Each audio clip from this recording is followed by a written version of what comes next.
अब जनाब ये जो सुपरसोनिक मिसाइल था ये बगैर वॉरेट के आया, 3 मिनट तक ये यहाँ पर मौजूद रहा, तो ये इन कार्रवाइयों से कैसे रोका जा सकता है भारत को? एक सुपरसोनिक ऑब्जेक्ट था जिसके साथ प्रॉबली ये कहा जा रहा था ये सुपरसोनिक मिसाइल है और ये इंडिया से लॉन्च हुआ, पाकिस्तान का इंटरनेशनल बॉर्डर क्रॉस किया और पाकिस्तानी टेरिटरी के अंदर 3 मिनट का टाइम है जिसमें ये यहाँ पर परवाज करता रहा। चन्नू में वो जो एक मिसाइल गिरा है, प्रोजेक्टाइल जिसे वो कह रहे हैं। डीजी ISPR ने प्रेस कॉन्फ्रेंस करके हमें बता तो दिया है कि एक ऑब्जेक्ट आया था, वो मिसाइल था। उन्होंने इसको बड़ा डाउन प्ले करने की कोशिश की है, लेकिन मैं हकीकी माना में आपको बताऊं कि मैं अब थोड़ा घबरा गया हूं।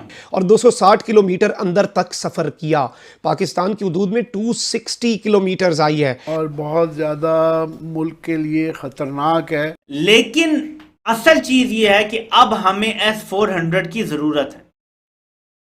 जिस तरह ये मिसाइल अंदर आ गया है, अगर इसके साथ वॉरहेड लगा होता तो जो तबाही आनी थी हम उसका तस्वुर भी नहीं कर सकते। जाहिर बात है हमारी टेरिटोरियल इंटेग्रिटी की, हमारी एयर स्पेस की, तमाम तर चीज़ों की ये एक खुली खिलाफ वर्जी है। बॉर्डर्स पर इंडिया फ्लर्ट कर रहा है पाकिस्तान के साथ, दबाव डालने की कोशिश कर रहा है, पाकिस्तान की जो अफवाज हैं उनको एंगेज करने की कोशिश कर रहा है।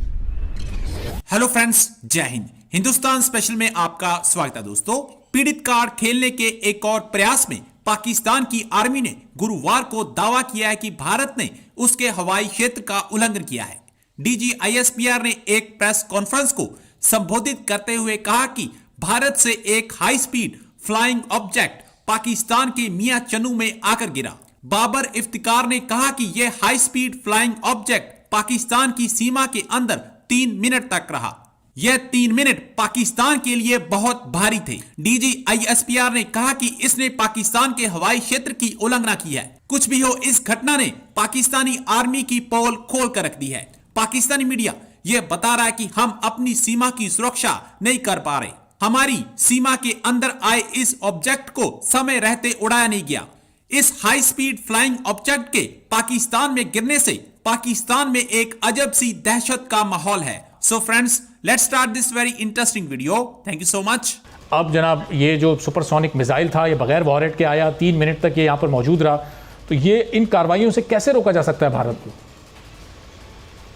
देखिए, ये दोनों जो कार्रवाइयाँ हैं ना, जो पार्लियामेंट हाउस या पार्लियामेंट लॉजेस में जो हुआ और जो पाकिस्तान के बॉर्डर्स पर हो रहा है या पाकिस्तान की फ़ज़ाई हदूद में हो रहा है, ये इसका बड़ा गहरा ताल्लुक है आपस में। अच्छा। पाकिस्तान के अंदर इंस्टेबिलिटी की कोशिश की जा रही है, तो दूसरी तरफ जो हमारे बॉर्डर्स हैं वहाँ पर आप ये देखें कि पिछले 1 महीने में 3 हफ्ते में सबसे पहले तो हमें ये पता चला कि उनकी एक सबमरीन आई, पाकिस्तान की हदूद में आई।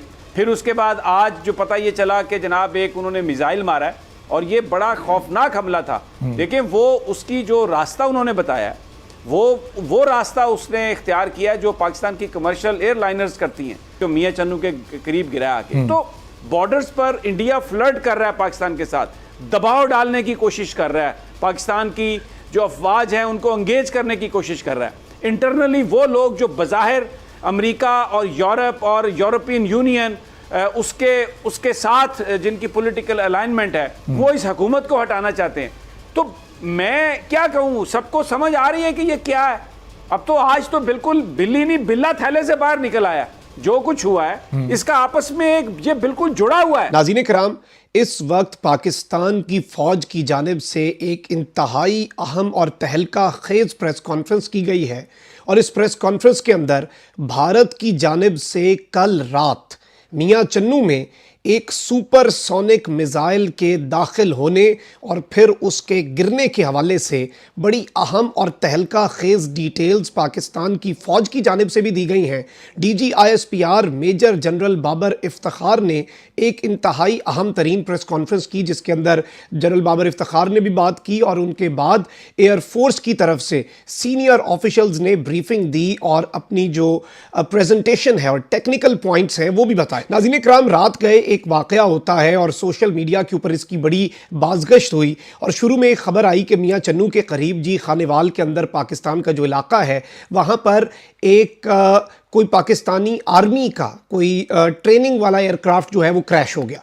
शुरू में ये डिटेल्स आई और इसके हवाले से ऑफिशियल तो कोई बयान नहीं आया था, लेकिन उसके बाद जब लोग वहाँ पर पहुँचे, आग बुझाई गई, तो ये कहा गया कि आर्मी एविएशन का एक ड्रोन गिरा है। इसके साथ ही साथ एयरफोर्स से जब हमने रब्ता किया, रात गए, तो उनकी तरफ से हमें ये कन्फर्म किया गया कि पाकिस्तान एयरफोर्स का ना कोई तैयारा ना कोई ड्रोन यहाँ पर गिरा है। तो ये था कि शायद आर्मी की जो एविएशन का डिपार्टमेंट है उसका कोई ड्रोन होगा, कोई ट्रेनिंग के लिए होगा, कोई इस तरह के मामलात होंगे। तो ये तमाम तर वो चीज़ें हैं जो कल रात तक बाज़गश्त करती रहीं। इसके हवाले से पाकिस्तान की फ़ौज का कोई ऑफिशियल मौक़िफ़ अभी तक नहीं आया था और फिर इसके ऊपर हमारी यही इत्तलात है कि तमाम तर एस्पेक्ट से इसका जायज़ा लिया गया, टेक्निकल एस्पेक्ट से और हर चीज़ से। नाज़रीन इकराम, 27 फरवरी 2019 अभी हमें नहीं भूला और शायद भारत को भी नहीं भूला होगा जब उन्होंने बालाकोट के अंदर एक सर्जिकल स्ट्राइक करने की कोशिश की। अब पाकिस्तान की आप टाइमिंग भी देख लें, पाकिस्तान के अंदर एक सियासी अदम इस्तेहकाम है।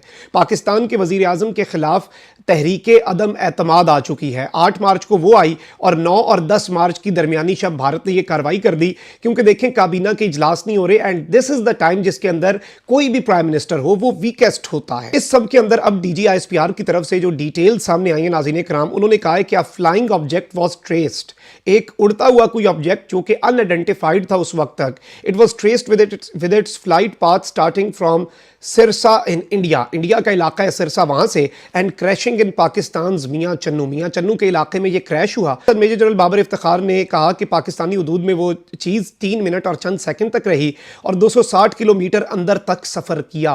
पाकिस्तान की हदूद में 260 किलोमीटर आई है। उड़ने वाली चीज़ मुमकिन तौर पर गैर मुसल्लह थी। हम इस वाक़े पर किसी किस्म की इश्ताल अंगेज़ी नहीं कर रहे। सख्त किस्म के कशीदा हालात इस वक्त नज़र आ रहे हैं और ये जो अभी रिसेंट डेवलपमेंट है ये नेचुरल है या अननेचुरल?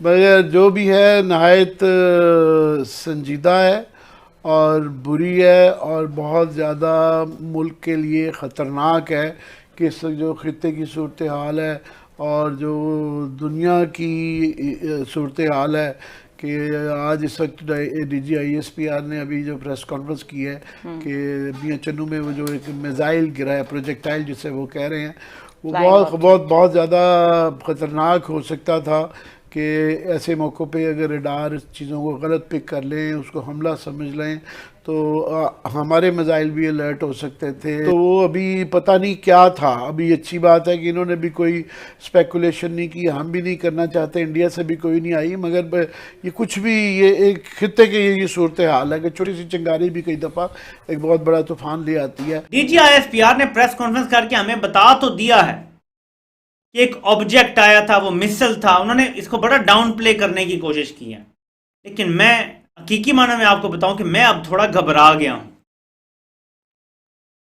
जब एक मिसाइल लॉन्च होता है और वो मिसाइल हमारी टेरिटरी में आता है और 100 किलोमीटर से ज्यादा अंदर आके गिरता है, 130 या 140 किलोमीटर अंदर आके गिरता है, टोटल वो 250 शायद या 300 किलोमीटर का फासला तय करता है, 250 से कुछ ऊपर।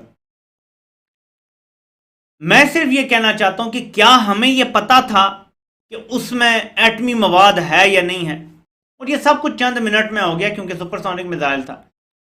लेकिन असल चीज ये है कि अब हमें S-400 की जरूरत है।